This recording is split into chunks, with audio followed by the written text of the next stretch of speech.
السلام علیکم ورحمۃ اللہ وبرکاتہ۔ اذا جاء نصر اللہ والفتح ورأيت الناس يدخلون في دين الله أفواجا والأول والآخر والظاهر والباطن وهو رب اشرح لي صدري ويسر لي أمري واحلل عقدة من لساني يفقهوا قولي۔ سیرت نبوی صلی اللہ علیہ وسلم کے مختلف عنوانوں کو ہم بیان کرتے ہیں،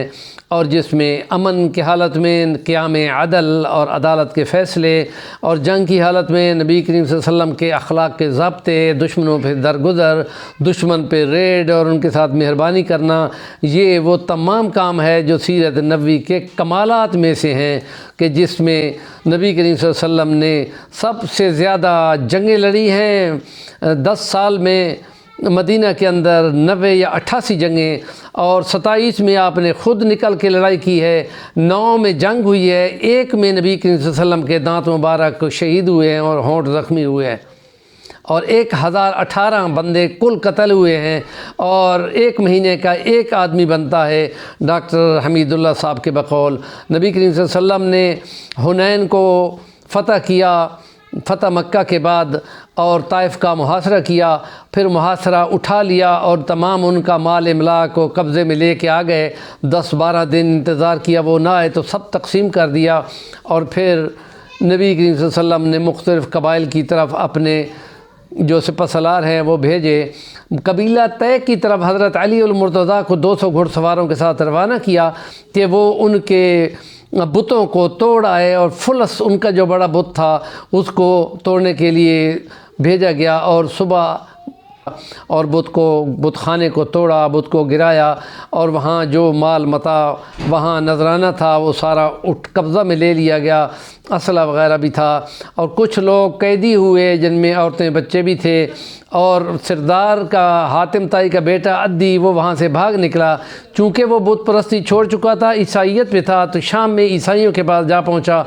اور اس کا یہ خیال تھا کہ میں وہاں بچ جاؤں گا۔ لیکن جب مسلمانوں کی فوج وہاں ان کو قیدیوں کو لے آئی، مسجد نبوی کے باہر ٹھہرایا گیا، تو عدی کی بہن صفانہ حاتم طائی کی بیٹی تھی، وہ فوراً اٹھ کے کھڑی ہوئی اور وہ کہتی ہے، یا رسول اللہ آپ احسان کرنے والے ہیں، آپ مجھ پہ احسان کر، گھر سے کبھی کوئی خالی ہاتھ نہیں گیا تھا، آپ میرے اوپر بھی احسان فرمائیں اور مجھے اپنے قبیلے میں واپس جانے دیں۔ آپ نے فرمایا ٹھیک ہے، تم نے ایک بڑا نام لیا ہے، عدی حاتم طائی بڑا سخی تھا، اور ہم اس سخی کی اس نیکی کو جو مسلمانوں کی طرح کا کام کرتا تھا، سخاوت کرنے والا، نیکی کرنے والا، بھلائی کرنے والا، تو وہ اسلام کی ہی بات ہے، تو ہم تمہیں باعزت طریقے سے گھر بھیجیں گے، کچھ دن انتظار کر لو تاکہ کچھ آنے والے اعتماد والے لوگوں کے ہاتھ سے ہم تمہیں بھیجا سکیں۔ اور پھر وہ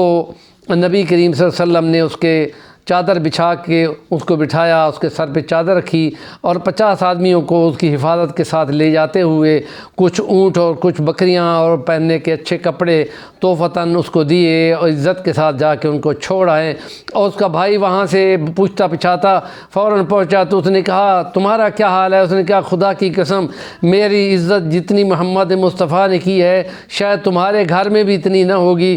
اور پھر وہ فوراً بہن کا مشورہ سن کر پہنچتا ہے، نبی کریم صلی اللہ علیہ وسلم کے پاس آ کے حاضر ہوتا ہے۔ نبی کریم صلی اللہ علیہ وسلم اس کو سمجھاتے ہیں کہ عیسائیت گمراہی ہے، یہودیت اللہ کے غضب کی نشانی ہے، تو اب تم اس پہ آ جاؤ کہ اسلام کی طرف جو میرا سلامتی کا نام ہے وہ اسلام قبول کرتا ہے۔ نبی کریم صلی اللہ علیہ وسلم کا چہرہ خوشی سے تمتما اٹھتا ہے، اور یہ وہی عدی بن حاتم ہے جس کے بارے میں روایتیں آتی ہیں کہ نبی کریم صلی اللہ علیہ وسلم نے پہ جب روزہ کو کھولنے اور بند کرنے کے بارے میں حکم ملا کہ جب سفید دھاگا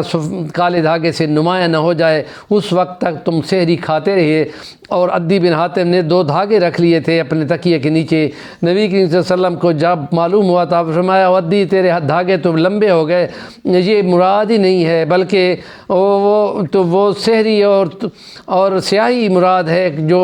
صبح صادق اور صبح کاذب کے طور پہ سامنے آتی ہے، یعنی وہ یمن کے اصل العرب ہو کر بھی وہ عربی عبارت کو نہیں سمجھ سکے تھے، جب نبی نے اس کی تشریح کی تو تب اس کو سمجھ آیا کہ کیوں تشریح کرنی ہے، اپنی لغت یا اپنے مطالب عربی سے قرآن کو سمجھ کر بیان نہیں کیا جا سکتا۔ ہمارے چینل کا نام ہے صفی الوانی، ضرور سبسکرائب کریں، کام کی بات کا کومنٹ ضرور کریں۔ جزاکم اللہ احسن الجزا۔ نبی پاک نے فرمایا جو نیکی کی بات کو آگے پہنچاتا ہے وہ اسی طرح کی نیکی کا پورا ثواب حاصل کر لیتا ہے۔